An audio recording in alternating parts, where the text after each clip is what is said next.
Salut, c'est Guillaume. Je vous propose de découvrir un extrait du prochain épisode de Course épique.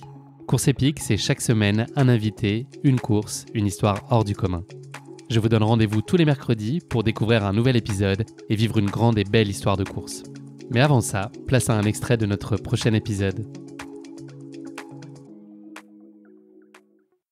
Comment est-ce que s'est présentée cette opportunité à toi en fait ? Est-ce que c'était à ton initiative ou est-ce que c'est quelque chose, on t'a tendu les bras et on t'a offert la PTL sur un plateau, toi qui, tu nous le disais, n'avais jamais eu l'occasion de courir plus de 80 km jusqu'à maintenant, ça fait un sacré bond en avant en termes de distance et d'effort. Ouais, c'est ça. C'est plutôt le truc qu'on m'a tendu sur un plateau et on m'a dit vas-y, viens quoi. Et en fait, voilà, moi, je connaissais la PTL de nom parce que forcément, quand tu te penches un peu dans le trail, pour moi, quand j'ai commencé un peu à me pencher sur le trail et notamment sur l'UTMB, étant assez curieux, je m'étais un peu renseigné sur le truc et j'avais déjà vu passer cette PTL.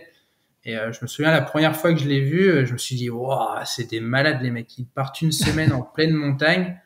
Et en gros, ils partent avec, pas avec rien, mais ils ont rien, quoi. Enfin, ils y vont comme ça, quoi. Et les mecs, ils passent 6 jours là-dedans et ils terminent. Et quand on les voit terminer, on se dit, voilà, franchement, eux, ils sont costauds, quoi.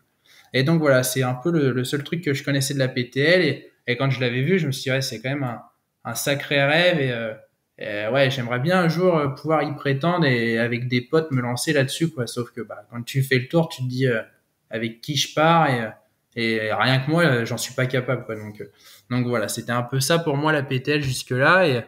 Et arrive Jean et Yann qui sont deux super potes et qui eux sont un peu plus costauds que moi, même beaucoup plus, et qui discutent entre eux et ont envie de se lancer en gros sur un gros projet pour l'été prochain. Et ils pensent à la PTL et ils cherchent un troisième et il se trouve que le troisième, ils me proposent à moi et en fait.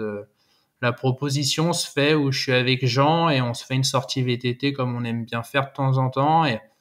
Et en plein milieu de la sortie, il me dit, bon, voilà, écoute, en gros, on a discuté avec Yann et on aimerait bien partir sur un gros truc cet été, genre la PTL, et on a pensé à toi, quoi. Et j'avoue que j'ai pas dit oui, j'ai pas dit non. J'ai dit à Jean, écoute, franchement, c'est beau la PTL, ça fait rêver, mais déjà, est-ce que moi j'en suis capable? Et puis j'avais pour l'UTMB du coup 2021, j'avais un dossard sur l'OCC. Donc en fait pour moi l'UTMB j'y allais mais pour faire l'OCC. Donc quand il m'a proposé, je suis un peu tombé des nues en me disant ouais, est-ce que déjà j'ai vraiment ma place pour y aller à côté de deux qui sont vraiment costauds, quoi. Je me sentais pas vraiment à la hauteur à ce moment-là, quoi. Comment est-ce qu'elle s'est structurée, ta préparation ? Tu as été accompagné ou guidé par tes partenaires qui sont un peu plus expérimentés ? Est-ce que tu l'as fait à ta façon ? J'ai fait un petit peu à ma façon et quand même un peu pas mal guidé par les copains, hein, qui ils connaissent qui savent un peu plus comment appréhender ce genre d'effort. Enfin, qui savent un peu plus. Comme ils me disent, hein, à chaque fois, personne n'était prêt à ce truc-là, en fait, hein. Entre un ultra et une PTL, c'est pas la même chose. C'est vraiment deux profils différents. Comme tout le monde dit, la PTL, c'est pas une course, hein, c'est vraiment une aventure. Donc voilà, en termes de prépa, je savais qu'il fallait faire des kilomètres, faire un maximum de D+, fallait endurcir un peu le corps, comme on dit. Et voilà, habitant en Picardie, dans le nord de la France, pour trouver du D+, je te laisse imaginer, c'est pas super simple. Donc moi, j'étais parti sur le côté faire des bornes et cumuler les kilomètres. Donc voilà, la prépa se fait un peu comme ça. Jean m'oriente pas mal sur un peu des séances types, sur un peu quoi faire. Et on décide avec Jean pour se préparer, étant ni montagnard ni l'un ni l'autre, se faire un raid à deux, ce qu'ils appellent un raid d'orientation, le bivouac, qui a lieu au mois de juin, en fait, où le concept, c'est tu pars à deux, tu finis à deux, et c'est en totale orientation. Il y a des balises à récupérer, c'est sous forme de course d'orientation. Et tu pars en autonomie, donc tu dois trimballer ton matériel de bivouac, ta nourriture, tout ça, la flotte. Il n'y a pas de ravitaillement à part le soir. Et du coup, voilà, on part là-dessus à deux et ça nous met déjà, comme on dit, une bonne petite claque derrière la tête sur ce qui nous attend, quoi. On fait un petit saut dans le temps jusqu'au dimanche 22 août 2021 au soir avec ce moment important et symbolique du retrait d'Ossard qui est en fait ta première confrontation à la réalité de la course. Est-ce que tu as le souvenir d'un moment qui a été intimidant ? Est-ce qu'il y a des choses dont tu prends conscience et qui se révèlent alors à ce moment-là à toi au contact de la réalité et de ces premiers instants en amont de la PTL mais qui sont déjà constitutifs de ce que sera cette aventure ? Ouais, tout à fait. Il y a le retrait des dossards où là, ça reste un moment, on rigole, on est tous les trois pour retirer nos dossards. Donc, déjà, c'est vraiment ce côté équipe, quoi. Tu vas chercher le dossard, tu vas à trois, tu vas pas tout seul comme les autres courses qu'on fait d'habitude. Là, tu vas à trois et tu prends ton dossard à trois. Donc, ça, c'est voilà, ce côté un peu sympa. On commence un peu à déconner sur les gars qui sont là aussi à récupérer leur dossard. On voit des mecs qui arrivent avec des sacs Swiss Peak 360, enfin que des trucs comme ça.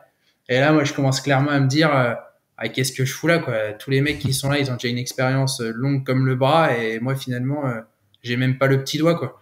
Donc c'est super chaud mon profil, et voilà, je commence à prendre une petite claque, et juste après le retrait des dossards, en fait, on enchaîne avec un briefing de course qui dure une petite heure, une heure et demie, je crois, de tête, et où là, clairement, c'est un peu le coup de grâce, quoi. Je savais que je partais sur un truc dur, et en fait, je pars un truc sur super dur. C'est Ça fait monter en tension ce briefing?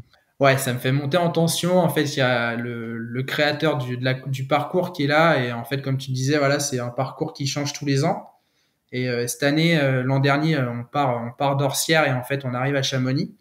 Et en fait, il nous présente le parcours, et clairement, quand il présente le parcours, je rigole, mais je rigole de tension parce que je suis un peu nerveux. En fait, il présente le truc et il dit bon bah là, vous allez passer dans des pierres, machin et tout, mais en gros, vous inquiétez pas, c'est facile. Et tout le briefing, il nous dit c'est facile, c'est facile, c'est facile. Et à un moment donné, il nous dit voilà, il y a ça, c'est un peu compliqué, mais ouais, ça va le faire, c'est facile. Par contre, si tu tombes, t'es mort. et en gros, Une moi, à vision ce de la moment-là, facilité. voilà, moi j'explose de rire et je me dis mais dans quoi je me suis embarqué?